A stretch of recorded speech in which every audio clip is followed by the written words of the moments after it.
relaxing. Outcast is everlasting, not clashing, not at all. But see, man, went to do a little acting. That is for anyone asking. Everyone, drop, those are big gas. Now you knock the side of your face, tell me right into the bang, sing. So look at the ticket, make sure you see them passing. Run rap like you niggas in the backseat, wrestling. Speaker box, vibrate the tag, make it sound like a little hands in the... Sveiki visi, esam Kėdainių aerodrome, turime gabalą asfalto, krūvą draugų, kurie juokiasi background'e, jeigu girdite, ir du neblogus, puikius, smagius automobilius, kuriuos šiandien pabandysim.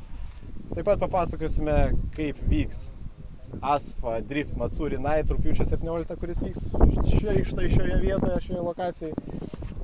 Ir ką dar? Nu, tiesiog, manau, gerai pasilinksminsim.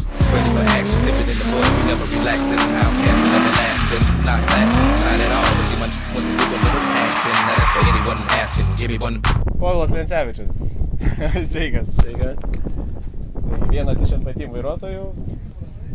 Jaunas, perspektyvus driveris, geras mano draugas. Taigi mes čia apie nevairavimą, apie automobilius pasišnekėti susirinko. Šiaip planas buvo padaryti lengvą gankę, tarkim, su V8 motoru, kas yra realiai pigus šiuo momentu dalykas Lietuvoje. Jau pilna visur, jie nedaug kainuoja. Realiai buvo labai pigus sprendimai uždėti pigią dėžę, uždėti motorą, pasaugumą irgi patys darėmės.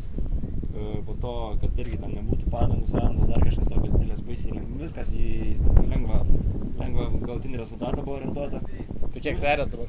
Dabar svėrėm 9,60 buvo vairuotojo su kažkiek kuro. Tikrai neblogai iš tikrųjų. O kiek pasiskirstimas svorio? Pasiskirstimas 56,5 priekį.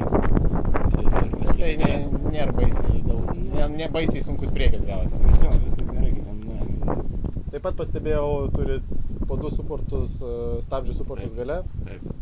Jaučiasi tai, yra geriau? Šiaip nelabai dar teko naudoti tokių situacijų. Aišku, ten stabdai kartais, bet pagrindinė tai ir greitai stoja tą mašiną ir bėgėjasi, tai tokių, kad per varžybas užminti reikėtų, dar nebuvo. Tai dar tik dvejos varžybos iš tikrųjų. A3, jau 3. Sveikas, Tadai. Sveikas, Mantai. Kaip gyveni? Normaliai. Kaip ir su Povilu norėjau, kad papasakotum apie savo automobilį. Na, čia yra E30 serijos BMW su M5 motoru. M5, tai čia E39, taip sakant, kiaulės taip liaudiškai sakant. Taip. Visos detalės pagrinde gamintos komandos, Povilo pagrinde. Viskas, kaip sakant, ūkiškai vietoj. Ūkiškai taip vietoj, kad kuo pigiau gautųsi. Kada jūs jį pradėjot konstruoti? Pradėjom prieš gal 2 metus. Pradžiai stovėjo 2,5 motoras, bet pamatėm, kad galios trūksta ir nusprendėm dėti šitą. Iš karto rimtai? Jo. Dideli berniukai. Kiek žinau, pastoviai buvo daug problemėlių visokių, o šį sezoną jau kaip normaliai jau veikia. Kartais irgi išlenda, būna. Dar išlenda. Bet iš kitos pusės tai jau, kaip sakant, senas bildas, angliškai tariant. Ir kiek žinau, konstruojat naują kažką.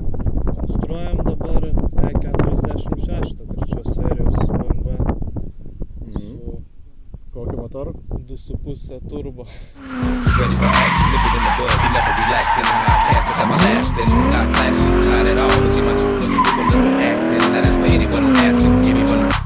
Taigi, kas yra Drift Matsuri? Iš japonų kalbos verčiant, tai yra drifto festivalis. Ką mes ir bandysime čia padaryti. Ta trasa, kurią jūs matėt šiandien, kaip yra važinėjama, bus viena iš 2 konfiguracijų. Ši skirta truputėlį pažengusiems galbūt, arba norintiems šiek tiek labiau, stipriau save patobulinti savo įgūdžius. Ji yra šiek tiek greitesnė negu būsianti dar viena.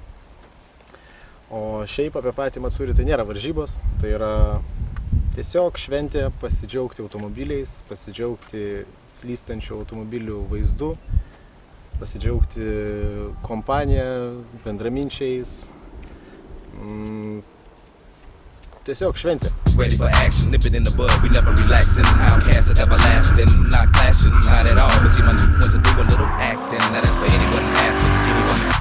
Tikrai laukiu rugpjūčio 17 dienos. Aš dabar sėdžiu Lenso automobilyje. Jame visa komponuoti yra gerokai man patogesnė negu Tado. automobilį, pastada viskas gerokai toliau. Nors pats vairuotojas yra žemesnis. Viskas lengvai pasiekiama.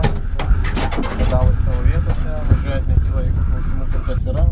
Gali negalvodamas iš karto griebti tiek už bėgių perjungimos vietas, tiek už rankinę. Labai lengva važiuoti, kaip jau matysit ir Norbertas pabandė viską, tiesiog daro viską, ko iš jo tikėsi automobilį. Ir tai yra tiesiog puikus pavyzdys, kaip iš tikrųjų minimaliom lėšom galima padaryti konkurencingą ir stiprų daiktą, kuris suteikia daug malonumo.